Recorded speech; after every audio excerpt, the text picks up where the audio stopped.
Hello Thomas, tu vas bien? Hey, ça va et toi? Top. Du coup, aujourd'hui, on va parler d'un sujet qui touche énormément de créateurs d'entrepreneurs sur LinkedIn, et pas que sur LinkedIn d'ailleurs, hein, dans l'entrepreneuriat de manière générale, c'est le syndrome de l'imposteur. Mais Mm. juste avant, là déjà, je souhaite vous remercier parce que notre dernière vidéo, elle a plutôt bien fonctionné, c'est celle qui a le Merci mieux à tous. fonctionné, qui a fait le plus de likes, le plus de commentaires. On n'est pas encore hyper connu sur LinkedIn, mais petit à petit, on sait que ça va fonctionner. Et franchement, la dernière vidéo, vous vous êtes montré, il y a eu votre présence dans les commentaires et tout. Donc, on va vous demander la même chose sur cette vidéo. On va essayer à chaque fois de battre un record. Moi, je C'est propose ça. ça, c'est on va essayer de battre des records. Pas besoin Step by d'aller step. hyper haut, mais step by step. Voilà, ce sera hyper important pour nous. Et au moins, ça nous motive. C'est vrai, quand on voit qu'une vidéo fonctionne, qu'elle est repartagée. Moi, j'ai vu quelqu'un qui l'a repartagée sur LinkedIn aussi. Je sais pas si tu as vu Thomas, moi je crois que j'ai republié sa publication. Bah, en fait, Trop bien. rien que de voir ça, ça fait plaisir. Et aussi, pour les entrepreneurs qui aimeraient signer des clients grâce à LinkedIn, je vous mets un lien juste en dessous de cette vidéo. Comme ça, vous pouvez Ah, tout simplement réserver un appel avec un membre de mon équipe ou moi-même pour simplement en savoir plus sur notre programme d'accompagnement. Parce qu'en fait, on forme les entrepreneurs à signer des clients grâce à LinkedIn. Thomas est aussi coach dans l'accompagnement. On a aujourd'hui, d'ailleurs, Thomas, bah, je l'ai mis sur LinkedIn, on fête les 350 clients. c'est Donc, vrai. moi, ça me dépasse franchement Incroyable. quand j'ai lancé l'accompagnement et l'agence. Donc, c'est accompagnement et agence, hein, le 350 tout confondu. Vraiment, je m'y attendais pas. Rien que le fait de passer cette étape, moi, ça me fait plaisir. Et justement, c'est lié au sujet d'aujourd'hui. C'est vrai. Quand j'en ai parlé en fait sur LinkedIn, quand j'ai écrit mon post hier pour aujourd'hui, je me suis dit, ouais, est-ce que ça fait pas le mec un peu qui se la pète de dire, ouais, j'ai 350 clients et tout. Et en fait, ça rejoint le syndrome de l'imposteur. Tu sais, quand on réussit quelque chose, on a Mm. peur de le montrer. Donc On la semaine n'assume dernière, pas. on a parlé des échecs. Ben là, en fait, on va vous dire que quand vous avez des réussites, il faut oser les mettre en avant. Mm. Quand vous avez quelque chose de mieux que les autres, par exemple de mieux que vos concurrents, il faut l'affirmer. Vous devez affirmer votre position de leader entre guillemets. Et c'est pour ça qu'on va parler de ça aujourd'hui. Donc toi, Thomas, comment tu définirais le syndrome de l'imposteur? Ouais, tu sais, ce qui est drôle, c'est que je vais aussi un peu rebondir par rapport à ce que tu as dit. Parce que toi, tu as fait ton post ce matin où tu expliquais que justement, tu avais enfin donc, ce palier de 350 clients et que justement, tu t'es dit, est-ce que je suis légitime par rapport à ça? Et même moi, ce matin aussi, j'ai fait un post en lien un peu avec ça où j'expliquais que quand je me suis lancé, en fait, il y a bientôt 3 ans, je me suis pas vraiment fixé d'objectif parce que pour moi, les objectifs, c'était un peu, enfin, ça mettait un peu la pression dans le sens où je me dis, OK, si je me dis ce mois-ci, il faut que j'ai 10 nouveaux clients ou tant de chiffre d'affaires, si je ne l'atteins pas, ça va me mettre un coup au moral et je ne vais pas y arriver en fait. Et je me suis dit, je vais me fixer des micro, pas, même pas des objectifs, mais par exemple, j'ai un nouveau client, ben, c'est génial, trop bien. Je vais à un événement business, je parle à 3 personnes, les trois ils me donnent leur carte de visite et les trois me disent, ben, appelle-moi dans la semaine, ben, génial, trop bien. Et je m'envoyais que c'est ce que j'écris dans mon post, j'envoyais que des choses positives à mon cerveau, ce qui fait que tout le négatif, je l'ai écarté, et c'est ce qui fait que progressivement, voilà, je suis sorti un peu de ça, du syndrome de l'imposteur, de se dire, OK, je suis légitime progressivement par rapport à ce que je fais, et c'est ça qui m'a aidé à progresser, à avancer dans mon business et à réussir aujourd'hui finalement. Ouais, en fait, c'est hyper important ce que tu dis parce que pour moi, chaque victoire, tu sais, il y a une phrase qui est simple, mais chaque petite victoire, pardon, se fête. Je Ouais. vais la refaire. Chaque petite victoire se fête. En fait, c'est important tout simplement parce que si on attend les gros succès pour réussir, en fait, ton shoot de dopamine, nous, on fonctionne avec la dopamine au final, hein. Bah, on a besoin de dopamine. C'est pour ça que TikTok, ça fonctionne énormément. C'est parce que chaque vidéo, c'est un shoot de dopamine. Tu likes, tu commentes, tu vois une nouvelle vidéo. Mais en fait, dans l'entrepreneuriat, ça doit être pareil. Tu dois pas attendre un an avant d'atteindre un énorme objectif pour avoir ton petit shot de dopamine. Ouais, Et c'est terrible ça. c'est pour ça qu'en fait ton gros objectif, il faut le décomposer en plein de petits objectifs et que chaque succès, un simple client signé, pas besoin d'en signer 10 ou 20, déjà un signé, c'est un succès. Un client satisfait qui t'envoie un message positif. Ouais, j'allais dire C'est rien que ça, tu reçois un voilà. message sur WhatsApp qui te dit Et ah ben génial, on a commencé, c'est top, ou ça me fait plaisir, même s'il n'y a pas encore de choses très concrètes, c'est déjà ça en fait. ouais, et moi je me rappelle la première année d'entrepreneuriat dans laquelle je me suis lancé. J'avais eu un client insatisfait sur l'année. Ah, ok. Et la première année, j'avais eu je sais pas, 20, 20. 65 clients à peu près. C'était quand j'étais développeur de site internet et j'avais un client qui était insatisfait. Et en fait, quand j'ai vu qu'il était insatisfait, je me suis dit, voilà, c'est fini. Tu vois, je me suis concentré sur ce client insatisfait. En plus, c'était pas totalement de ma faute, mais on est entrepreneur, c'est toujours aussi de notre faute. Et à un moment, je me suis dit, mais attends, mais il y a 24 clients qui sont ultra satisfaits. Pourquoi je me concentre uniquement sur cette personne? Parce qu'en fait, c'est l'humain, c'est comme ça, l'être humain. On Après, s'auto-sabote. c'est aussi dans notre mentalité. On est quand même, on essaie de se rapprocher le plus possible du succès. Donc, dès qu'il y a Ouais, un micro problème, on se dit, oh là là, mais comment c'est possible alors que j'ai tout fait bien? C'est que c'est forcément grave. Je vais me remettre en question. C'est aussi dans notre mentalité de penser comme ça aussi, ouais. peut-être. Et puis, en fait, c'est surtout que nous, on a tendance, et la plupart des entrepreneurs, hein, à s'auto-saboter. C'est-à-dire que tu as un truc qui fonctionne pas, c'est fini. Tu as un bad buzz, c'est fini. Alors que quand je vois des fois, il y a des grandes personnalités publiques, des Xavier Niel, des personnes comme ça, qui ont subi des énormes bad buzz, des manifestations de clients insatisfaits et qui sont toujours là, qui ont leur entreprise qui fonctionne, qui ont leurs clients satisfaits. Et en fait, je me dis, mais quand on compare ces gens-là à nous, notre client insatisfait, ou un post LinkedIn qui n'a pas fonctionné, ou un mois qui a moins fonctionné qu'un autre, ben, je me dis, en fait, on n'a aucune raison de s'en vouloir. Et on a beaucoup de raisons d'être heureux de nos côtés positifs de l'entrepreneuriat. Qu'est-ce qui fonctionne? Et c'est pour ça que depuis très peu de temps, je le fais tous les matins, je note tout ce qui m'est arrivé de positif le jour d'avant. Par exemple, un post LinkedIn qui a buzzé, qui m'a rapporté des clients, un client satisfait. Ça peut être plein de choses, hein, vraiment plein de micro-choses qui font que je me concentre beaucoup plus sur le positif que le négatif. Parce que le négatif, c'est bien. C'est bien, ça nous permet de ne pas reproduire justement ces événements négatifs. Mais si on se concentre que sur ça, au final, ben, on va faire que du négatif. Le négatif attire le négatif, etc. Et je sais pas si tu vois Léna Situation qui dit à chaque Ouais. fois plus égale plus. Hmm. En fait, moins égale moins aussi. À chaque fois, tu vas dans le négatif, tu vas sombrer dans le négatif. Et c'est pour ça qu'on dit qu'il y en a qui sombrent. Tu sais, il y en a, ils sont déprimés. Du coup, ils vont faire que déprimer. Ils vont faire des choses de déprimés. Ils vont écouter des musiques tristes. Ils vont faire plein de choses tristes. Et du coup, ils vont sombrer dans ça. C'est clair. Plutôt que se dire, ben, ok, je suis pas bien.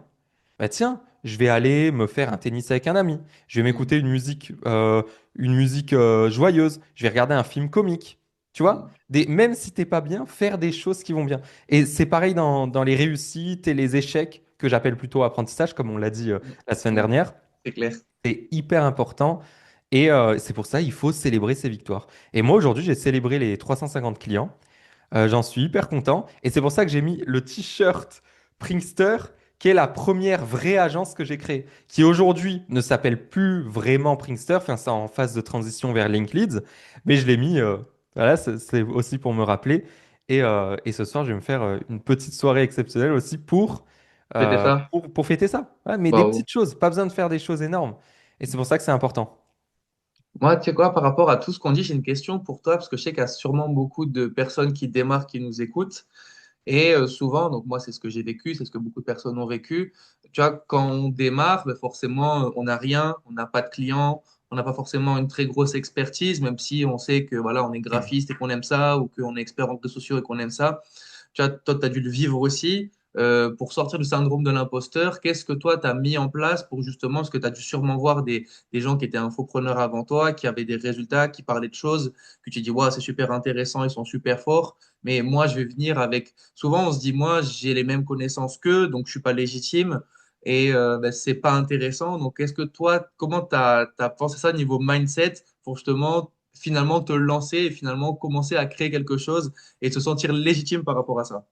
Ça, c'est un sujet qui m'intéresse parce que tu vois, aujourd'hui, j'ai pu travailler avec des Alec Henry, Yomi Denzel, Yann Darwin, des gros infopreneurs, même des Franck Nicolas, des gros groupes à Paris. Et en fait, avant, ces personnes, elles me semblaient inaccessibles. Ben ouais. Pour une seule raison, c'est parce que je les idéalisais. Tu sais, Hmm. c'était la personne idéale, la personne qui a réussi. Et maintenant, j'ai une habitude, c'est quand je vois quelqu'un d'hyper connu. Tu vois, par exemple, il y a 2 ans, j'ai été à la Toulouse Game Show. Je sais pas si tu Ouais. connais, ouais, un Ok. événement jeu vidéo. Hmm. Et j'ai vu, alors je me rappelle même plus de son nom, j'ai vu l'acteur principal dans Malcolm. qui est maintenant pilote de F1, enfin il fait de la F1 et tout. Francky Muniz? Tu sais, le jeune là, Malcolm, quoi. Malcolm? Ouais, Francky Muniz, je ouais, je me crois que c'est son rappelle nom. plus. Voilà. Ok. Mais moi, c'est mon enfance, ça, tu vois. Mm. C'est mon enfance et il y était. Il y Mm. était et bizarrement, il n'y avait pas beaucoup de monde parce que je suis arrivé un peu avant. En plus, j'avais tu sais, le ticket là où tu peux doubler tout le monde. Et, euh, et du coup, au début, je me fais, waouh, incroyable, il est là et tout. Et à un moment, je me suis dit, mais est-ce que moi, si demain je suis ultra connu et qu'il y a quelqu'un qui vient et qui fait comme Te saute s'il était dessus? fan, ça va m'attirer ou au contraire, est-ce que je vais créer une barrière où Mm. moi je suis le gars connu, lui c'est le fan? En fait, je suis arrivé normalement, pas du tout impressionné. Je lui ai serré la main. J'ai même pas demandé d'autographe. On a fait une petite photo et je suis parti. Et en fait, j'ai vu un regard différent de Mm. lui envers moi que de lui envers les autres qui étaient là. Il idéalisait, tu vois. Mm. Et ça, c'était une vraie leçon parce que par la suite, quand j'ai été dans des événements à Paris et que j'ai vu des gens hyper connus, bah en fait, comment dire, juste, c'était des personnes normales. Comme toi, moi, comme tout le monde, c'était des personnes normales et automatiquement, ils vont venir vers toi. Ils vont pas aller vers un fan, tu vois, qui est fan hardcore, tu vois, parce qu'ils savent très bien que derrière, c'est pas méchant. Être un fan, c'est pas méchant. On a le droit d'être fan. Justement, Mm. il faut, quand on est fan de quelqu'un, il n'y a pas de souci. Mais peut-être que la relation est différente quand tu as un Bien fan. sûr, Et bien tu vois, sûr. moi, à mon échelle, hein, maintenant, quand j'ai dans des événements à Paris, bah, on me reconnaît très souvent. Tu vois, parce que c'est des événements où le réseau est quand même assez fermé. C'est plein d'entrepreneurs, on se reconnaît. Et c'est vrai, et ça fait bizarre, mais des fois, il y a des gens qui viennent comme des fans. Et je leur en veux pas, loin de là, parce que moi aussi, j'ai fait ça. Mais en fait, à chaque fois, je me dis, mais pourquoi il est fan alors que je suis un gars sur LinkedIn qui poste, tu vois? Et tu vois, ça me fait toujours bizarre. Et il y a toujours ce petit truc qui fait que c'est pas pareil que si quelqu'un disait, ah Léo, salut, je t'ai déjà vu sur LinkedIn, tu vois, juste ça. Mm. Et c'est comme ça aussi qu'à Paris, bah, il y a même des personnes connues maintenant, très très connues, qui quand j'y vais, c'est elles qui me reconnaissent aussi. Et en fait, je fais normal, je fais, ah salut, je l'appelle par son nom, son prénom, tu vois, Mm. normal. Et en fait, c'est comme ça que j'ai réussi à signer de très gros contrats Mm. que j'ai réussi à aller dans des pays, les voir justement chez eux. On a fait des photos chez eux, on a fait des vidéos, on a fait des conférences. Et en fait, c'est juste parce que j'ai arrêté de me dire ces personnes, c'est des personnes Mm. incroyables, élevées dans la vie, tu vois, plus importantes que moi. Maintenant, que tu démarres de zéro dans l'entrepreneuriat, ou là on parle d'entrepreneuriat, mais ça peut être de tout, ou que Mm. tu sois Elon Musk, je place les gens exactement à la même hauteur. Parce qu'Elon Musk, un jour, a été en bas. Quand je dis en bas, c'est par rapport au succès, hein, mais pas valeur humaine. Et en fait, c'est vrai que ça m'a permis, même moi, de pouvoir approcher ces gens. Et c'est beaucoup plus simple. Même sur LinkedIn, hein, des fois, tu sais, ça, j'en ai jamais parlé sur LinkedIn, mais j'ai travaillé avec l'entreprise de Michou Ok. avec ses frères.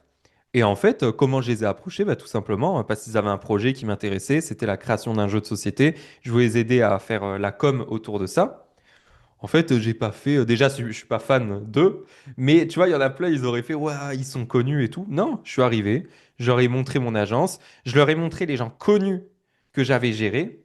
En fait, ça s'est un peu inversé. C'est eux qui voulaient de moi et pas moi Mm. d'eux, tu vois. Et Mais tu sais ce que je... c'est Vas-y, important, ouais. vas-y. Tu sais Non, ce que du je coup, trouve je disais bizarre? juste, Enfin, c'est important. ce que je trouve, enfin, ce que j'ai remarqué, c'est qu'il y a beaucoup de gens qui sont pas chauds pour travailler avec quelqu'un qui est fan d'eux. Tu vois, par exemple, moi, avant de devenir entrepreneur, j'avais postulé à Paris chez Universal. Et quand je discutais avec eux, je leur disais que j'étais fan de leurs artistes, que c'était un poste dans la com. J'étais fan de leurs artistes, que j'avais énormément de connaissances, même si je n'avais pas forcément travaillé dans ce secteur-là. J'avais énormément de connaissances dans le domaine, énormément de choses qui m'intéressaient, qui m'attiraient, que je savais surtout leurs artistes. Et je pense que ça les a un peu repoussés que je sois fan, tu vois. Ouais. Alors que aujourd'hui, ce qui est drôle, c'est que la plupart des clientes pour qui je travaille, à la base, je les connaissais pas du tout. Alors, ça s'est un peu inversé parce que du coup, j'ai vraiment une relation. Tu vois, je parle d'une relation de fan hardcore. Waouh, je te kiffe. Non, c'est voilà, on se connaît, on travaille ensemble, donc tout va bien. Et progressivement, à force de les connaître, je les apprécie et je suis plus ou moins devenu fan d'elles parce que c'est des femmes qui sont incroyables, qui font plein de trucs. Et du coup, je kiffe ce qu'elles font, tu vois. Mais inversement, comme j'ai pu le dire, je suis pas sûr qu'il y a beaucoup de gens qui. Tu tu vois, qui ont envie d'avoir quelqu'un qui est fan d'eux, travailler avec eux, qui a, tu vois, comme je prends encore un autre exemple, mais typiquement Ronaldo, il y a des gens qui vont dans la rue, qui lui sautent dessus, qui tendent leur téléphone pour faire un selfie et qui, tu sais, c'est même plus un humain, c'est un objet. Et je l'ai vu Ouais. plein de fois sur des vidéos pousser les gens et on se dit, bah, c'est un connard, il est horrible, il est pas sympa avec les gens. Oui, mais à sa place, tu te fais harceler, des gens qui te sautent dessus, qui ne demandent même pas la paix. C'est même plus un humain, c'est un objet, viens, on fait un selfie. Et du coup, enfin, les fans un peu hardcore, ça te repousse finalement. Donc, travailler avec un fan, t'es pas chaud, justement. Ouais, et en plus, c'est un vrai truc, hein. C'est que, il y a plein de stars qui le disent, qui disent, moi, quand il y a quelqu'un qui vient en tant que fan, je me vois pas devenir ami avec cette personne par la suite. Ben, Et tu vois, il pareil, y a un écart, une situation qui se crée, il y a un ouais, truc. Donc, j'avais regardé, c'était un podcast de plusieurs stars qui parlaient, et puis il y en a une, elle dit, si un jour vous voulez vous mettre en couple avec moi, ne venez pas comme un fan. Venez comme le gars normal. Et c'est vrai, hein, en fait, la relation amicale ou amoureuse ou tout, c'est pareil, hein. Tu te vois en tant que, enfin, tu vois, en tant que star connue, te mettre avec quelqu'un qui est fan. Tu vois, la relation est un peu bizarre, tu vois. ouais. Et ben, c'est pareil pour un ami. C'est pareil pour un collègue de travail. Et tu vois, moi, j'ai un exemple. C'est une fois, j'ai été à Paris dans un événement entrepreneur et il y avait Oussama Hamar. On Mhm. l'aime, on le déteste, c'est pas le sujet. Et j'étais avec un ami qui, lui, par contre, il l'adorait. Mhm. C'était l'époque The Family, start-up française, tu vois, les trucs comme Ah ouais, ça. donc il y a quelques années quand même. Ouais, il y a quelques années, c'était la première fois, je pense, que je faisais un événement à Paris. Ouais, je crois que c'était la première fois que j'allais à Paris faire un événement. Et là, mon ami, il commence tu vois, à faire, waouh, il y a Oussama et tout. Il va vers lui, il fait, est-ce qu'on peut se prendre une photo? Bah, il prend une photo, tu vois, et ça va pas plus loin. Ouais. Et puis à un moment, Oussama, il vient vers moi, il me dit, alors je t'ai pas connu du tout sur LinkedIn, mais vu que je travaillais avec des gens connus, Mhm. il m'avait déjà vu sur LinkedIn. Et il fait, tu serais pas le gars de LinkedIn, toi? Et je fais, ouais. Et là, du coup, on a parlé, tu vois, on a échangé, on avait fait une photo, bah, je l'avais affichée sur LinkedIn par la suite. Ça me parle, ouais. Voilà. Et donc, tout ça pour dire que moi, j'ai pas été le chercher, j'ai pas fait le fan. De toute façon, je suis pas fan. Je suis fan de personne, moi, en vrai, hein. Je suis vraiment fan de personne. J'apprécie des gens, mais je suis fan de personne. Et tu vois, il y a eu une différence entre la relation entre lui et moi et la relation entre mon ami et lui. Alors que c'était mon ami qui voulait Ben avoir ouais, accès à Oussama, ben tu vois. ouais, Moi, je voulais ben ouais, pas. Je m'en ben foutais. ouais. Et au final, bah, moi qui attendais rien, bah, c'est moi qui ai eu le résultat final que lui, il voulait quelque chose, tu vois. Donc, ça reste quand même important et en fait, faut pas que les gens ils cachent leurs émotions. Quand on voit quelqu'un, voilà, on a le droit d'être content et tout. Mais il faut se rappeler que devant nous, il y a un humain et que on n'a pas trop envie d'être meilleur pote avec notre fan. Ah, Ouais. ça reste quand même important. Parce que dès le début, en fait, les premières secondes, c'est ce qui va conditionner notre relation avec la personne. Si on arrive comme un fan, on restera un fan à vie. C'est comme C'est ça. clair, c'est clair. Voilà. Donc c'est pour ça que c'est important. Donc voilà, après, bon, on a un peu dévié du sujet du syndrome de l'imposteur, mais Ouais, en fait, mais ça, c'est en lien, c'est en lien. ça rejoint. Ça rejoint parce que le syndrome de l'imposteur, ça démarre dès le moment où on se compare aux autres, où on pense Mhm. que les autres sont mieux que nous, où on pense qu'ils sont plus importants que nous. À partir du moment où on a compris qu'on est tous au même niveau, un entrepreneur qui fait 10 millions à l'année est au même niveau qu'un entrepreneur qui fait 5 000 € à l'année. C'est juste qu'il y en a un qui a un peu d'avance ou qui a commencé avant ou voilà, qui a priorisé autre chose, mais on est pareil. On est des êtres humains. On a la même composition dans notre corps. On est pareil. Et donc, ça démarre ici. Et ensuite, c'est oser justement montrer une certaine, tu sais, une position de leader. Quand on va dans un événement, c'est pas se faire petit, c'est justement s'affirmer et oser aller voir les gens connus, mais d'une manière, tu sais, assez confiante, justement. Ouais. J'ai un truc pour ça j'ai posé la question, savoir toi si c'est plus pour ou contre par rapport à ça. Ça te parle la phrase fake it until you make it? Ouais, Ouais, toi t'es plutôt pour, plutôt contre? je suis pour. Je Ouais, ok. suis 100% pour, tant que c'est pas de l'escroquerie, hein, bien Oui, sûr. bien sûr, bien sûr, bien sûr. Parce que tu vois, moi souvent, tu vois, j'avais des personnes parlaient qui me disaient, oui, mais moi, j'aimerais trop, donc je suis graphiste, j'aimerais trop parler de ça, ça, ça, mais ça a déjà été dit. Ou alors, il y a un nouveau truc qui vient de sortir dans mon domaine et qui donne des infos hyper importantes sur mon domaine, qui pourrait intéresser mes clients, mais il y a déjà tel gros influenceur qui en ont déjà parlé. Si j'en parle, ben moi, je suis pas légitime parce que je suis pas eux, parce que je suis moins connu qu'eux. Donc, moi, ça va être perçu différemment. Et puis, si j'en parle, ben forcément, on va me dire, ouais, mais tu les as recopiés. Sauf que non, en soi, tu peux déjà parler, pas forcément de tout, que d'une petite partie. Tu vas avoir une interprétation qui va être différente. Tu peux montrer des exemples, même si en soi, tu fais plus ou moins pareil, on va dire. Tant que tes exemples ils sont différents et que ton explication elle est différente, ben, tu as déjà créé un nouveau truc finalement. Ouais. En soi, je prends un exemple tout bête, mais enfin, dans le domaine du graphisme, un graphiste peut parler voilà, de la signification des couleurs. C'est pas, il n'y a pas de veto là-dessus, ça appartient pas à quelqu'un de parler de ça. Toi, moi, n'importe qui, on peut en parler. Après, s'il y a une méga infographie méga connue ou présenter les logos rouges, il va y avoir Coca et Netflix, et toi tu fais pareil, tu fais Coca et Netflix, bon, ben, c'est sûr que ça ressemble beaucoup. Donc, trouve deux autres logos, parle d'autre chose, donne ton avis, donne des mots similaires. Et globalement, tu as déjà créé un nouveau truc et progressivement, en fait, à force de voir, j'ai quelqu'un que je connaissais qui avait beaucoup euh, pioché un peu à droite à gauche pour avoir des infos et finalement avait créé son propre truc. Et je dis, ben voilà, fake it until you make it, tu y es arrivé finalement. Aujourd'hui, c'est plus des infos que tu as récupérées à droite à gauche, c'est ta base de connaissances à toi finalement que tu as créé. Donc en soi, c'est déjà ça.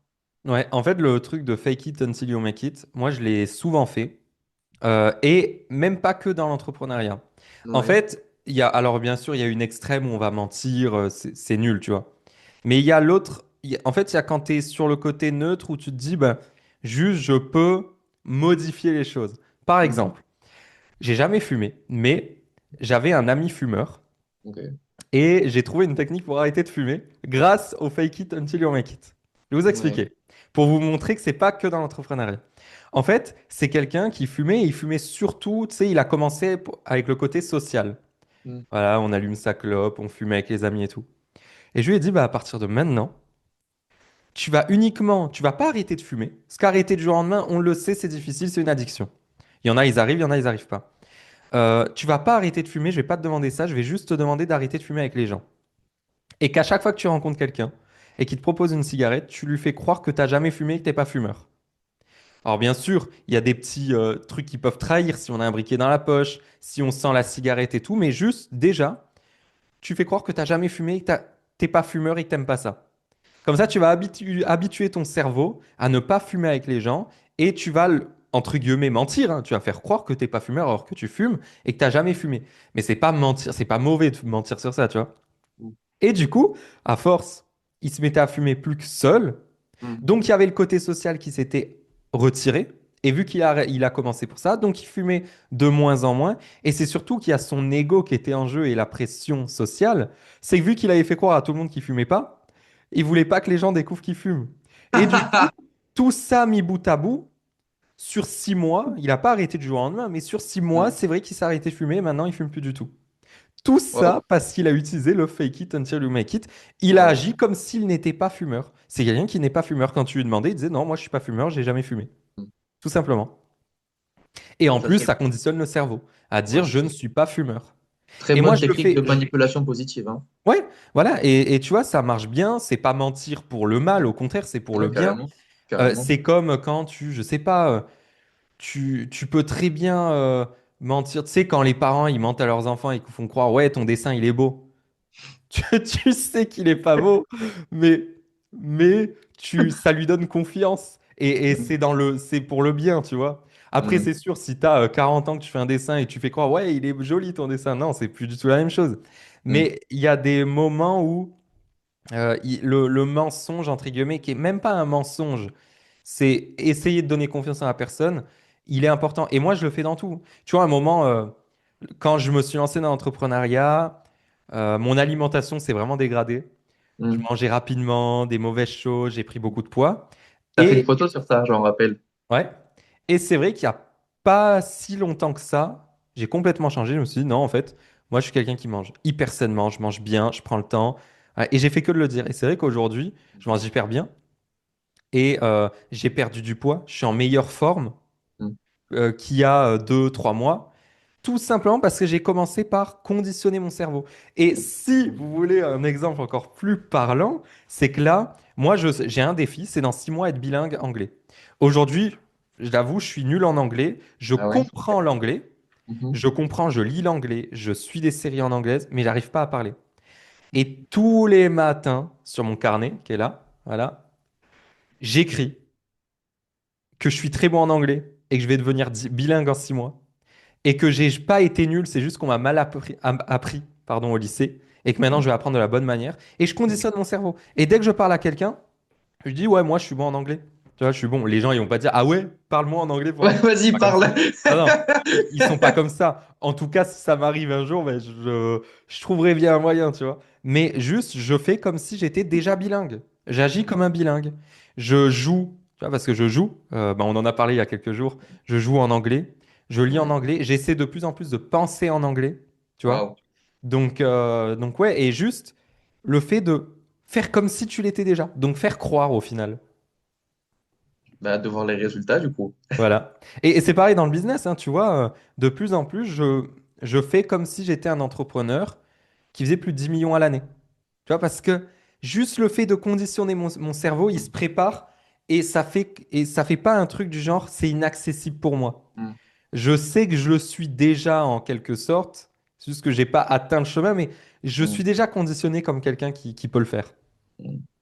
Ouais, c'est un peu comme, enfin, globalement, comme j'ai pu l'écrire ce matin, que, en fait, en soi, on occulte tout le négatif de notre esprit pour ouais, se conditionner. Tu vois, moi, comme j'ai pu le dire, tous les micro-échecs que j'avais, je les mettais de côté, j'y pensais pas. L'argent que je pouvais perdre, j'y pensais pas. Je me disais, OK, j'ai de l'argent qui rentre malgré tout. Je réussis quand même malgré tout. J'ai 3 clients, ils sont contents. On fait des posts, ils sont contents. On fait ça, ils sont contents. On avance. J'ai un nouveau client, il a demandé des photos. J'ai trouvé quelqu'un, on a fait des photos. Ça se passe bien, on continue. On parle de moi, je vais à un événement, on me reconnaît, je vais encore à un événement, j'ai l'occasion de parler face à 15 personnes, c'est déjà ça. Tu vois, progressivement jusqu'à ce que tu arrives sur scène et à 500 personnes, tu dis waouh, je suis arrivé là Ouais. en fait. Ah mais Donc, euh, clairement. donc ouais, C'est j'ai occulté tout le négatif de mon esprit et c'est ça qui a fait que progressivement, voilà, en fait, on se focus sur toutes des petites victoires, tu vois, comme tu as pu le dire tout à l'heure, c'est que si on attend le gros truc à la fin de l'année, au bout d'1 an, la dopamine, elle arrive jamais. Et du coup, forcément, on est déprimé. Alors, ça arrive que c'est jamais une ligne droite, c'est toujours des hauts, des bas. Parfois, il y a des périodes où même moi, je suis hyper triste, je me dis, OK, là, ça fait même de micro-victoires un peu bien, j'en ai pas eu, et je me dis, c'est dans longtemps. Et bon, ça peut arriver, mais malgré tout, dès qu'on trouve un début de victoire, un début d'une marche en plus, voilà, c'est une théorie qui est connue, la théorie des marches. Si on regarde tout en haut de l'escalier, on dit waouh, c'est super haut, je vais jamais y arriver. Et si tu regardes en face de toi, finalement, une marche, c'est rien. Tu la montes, ben, tu as réussi, tu marches la seconde, hop, tu as réussi. Et au bout de 5 minutes, tu regardes derrière toi, tu te dis waouh, il y en a ouais. 15 déjà, c'est pas mal, je suis au milieu de l'escalier en fait. Donc, Il y voilà. a une illustration d'un artiste que j'aime bien. Je Ouais. me rappelle plus de l'artiste. C'est deux gars Mm. qui construisent des pyramides. Ouais. Et t'as le premier, on le voit, en bas du pied de la pyramide qui est énorme. Et le gars, il vient, il dit, tu fais quoi? Et il fait, je construis cette pyramide, mais elle est énorme. Et puis il va poser la question à l'autre, il fait, toi tu fais quoi? Il fait, je pose une brique. Voilà, il pose une brique, comme ça il l'a posée. Ensuite il en pose une autre. Il fait pas une pyramide, non, il pose des briques. Et Et à chaque brique, c'est un succès. voilà. Et en fait, juste de penser comme ça, tu Ouais. vois, tout change. Et on pourrait penser, mais non, c'est bateau, c'est que de la psychologie. Mais on se rend pas compte comment ça conditionne nos cerveaux. Et bon, là, on va un peu dans tous les sujets. De toute façon, ça va être Non, la fin non, de la parce que non, vidéo. tu sais quoi, c'est hyper intéressant parce que justement, si on prend l'exemple par rapport à LinkedIn, ben, tu fais des posts, ça marche pas. Un jour, tu as un like, ben, c'est merveilleux. Ouais, Et 3 jours après, tu as 2 likes, ben, c'est merveilleux. Tu vois, parce que souvent, moi, j'ai des clients, enfin des gens qui me posent la question, au bout de combien de likes c'est bien? C'est quoi un bon score de likes? Et alors, je crois qu'on en avait déjà un peu parlé, mais bon, je vais en reparler vite fait. Mais que, tu vois, typiquement, quelqu'un qui fait 100 likes tous les jours, ben, faire 12 likes, ben, c'est pas terrible, tu vois. Mais et oui, quelqu'un qui fait 5 likes tous les jours, d'un coup, il fait 12 likes, ben, c'est plus de la moitié, c'est incroyable. ben oui, Donc, en exactement. fait, c'est une brique, tu vois, c'est génial. Voilà, et c'est pour ça, faut pas se comparer aux autres. Forcément, alors c'est bien de se Attends, il comparer. faut toujours se comparer au soi d'hier, en fait, au soi d'il Voilà, y a c'est une semaine, ça. tu vois. Qui j'étais hier, est-ce que je suis mieux aujourd'hui? Tout simplement. Mais se comparer aux personnes alors qu'on ne sait pas ce qui se passe derrière, on ne sait pas si la personne, elle dit la vérité, on ne sait pas si la personne est heureuse, ou si derrière, en fait, c'est quelqu'un de déprimé, de dépressif, tu vois, on ne sait jamais, mais c'est vrai. C'est pour ça que la seule personne à qui on peut vraiment se comparer, c'est nous-mêmes. Parce qu'on est la seule personne qui, laquelle on connaît tout, en fait. On n'a aucun filtre, on connaît tout. Donc voilà pour cette vidéo. D'ailleurs, j'ai une question à vous poser, et la question, ce sera de me mettre tout simplement dans les commentaires, quelle est, selon vous, la fois où le syndrome de l'imposteur vous a le plus freiné? Que ce soit, moi par exemple, la fois où m'a le plus freiné, c'est un gros événement dans lequel j'étais invité, et j'ai refusé parce que j'avais peur de paraître ridicule à côté des autres intervenants. Et c'est là où ça m'a freiné énormément parce qu'il y avait plusieurs centaines de personnes qui regardaient dans l'événement en physique. Ça m'aurait vraiment appris beaucoup de choses. Enfin, j'aurais eu des belles photos, tu vois, de moi en conférence. Il y aurait eu des centaines de personnes qui m'auraient vu en physique. Donc là, c'est vrai que ça m'a freiné. Vous, racontez votre anecdote dans les commentaires. Thomas, tu sais quoi? Pour le référencement, Ouais. je te laisserai mettre la tienne en commentaire.